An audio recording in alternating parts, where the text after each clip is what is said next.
আজকে যে বিষয়টি আপনারা দেখেছেন, আমাদের মাননীয় শিক্ষা উপদেষ্টা, তাকে আমরা ভালোবাসি, শ্রদ্ধা করি। তিনি যে কথাটি বলেছেন আসলে কতটা যৌক্তিক আপনারা ভেবে দেখবেন।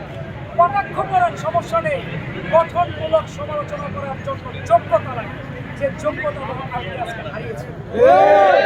রাজশাহী কলেজ বিশ্ববিদ্যালয় হবে কি না হবে তা বিবেচনা করার দায়িত্ব রাষ্ট্রের। তবে এভাবে পৃথিবীকে জড়িয়ে আপনার এভাবে কথা বলার অধিকার নেই। যদি না পারেন সরাসরি না করতে হবে, কিংবা এটা বলতে হবে আমরা মরে যাও, আমাদের লাশের উপর দিয়ে আমরা হেঁটে যাবো, তবুও ঘোষণা করবো না। শক্তি থাকতে হবে আপনার, এমনভাবে কথা বলবেন যেটা গ্রহণ করার যোগ্যতা এবং শক্তি। আমাদের দায়িত্ববোধ জায়গায় রয়েছে, আপনার দায়িত্বের জায়গাতে এমন কথা কখনোই গ্রহণ দিচ্ছে না।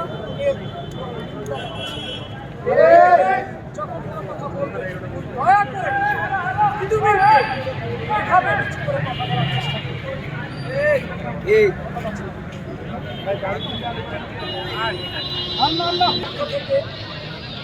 থেকে দাবি সংশোধন করার কথা বলেছেন তারা। 1 নম্বর দাবি, পৃথিবীর বিশ্ববিদ্যালয় রাষ্ট্রীয় স্বীকৃতি বিশ্ববিদ্যালয় একাডেমিক ক্যালেন্ডার প্রকাশ করতে হবে। 2, শিক্ষা উপদেষ্টা বক্তব্য অবিলম্বে প্রত্যাহার করে পৃথিবীর বিশ্ববিদ্যালয় সহ বাংলাদেশের সকল উচ্চশিক্ষা প্রতিষ্ঠানে আন্তর্জাতিক মানের উচ্চশিক্ষা নিশ্চিত করে যোগ্যতা বিবেচনায় নিজস্ব প্রাতিষ্ঠানিক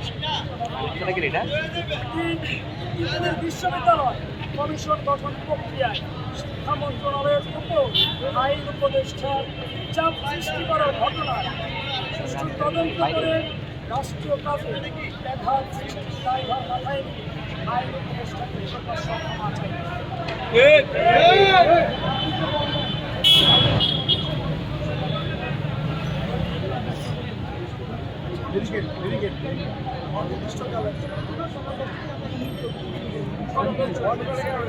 আরেকটা বিষয় আমরা উল্লেখ করি, আমাদের কালকে ক্যাম্পাসে শাটডাউন থাকলেও পূজা চলমান থাকবে। যারা পূজা করতে আসবেন ইচ্ছুক ওরা এখানে করতে পারবে।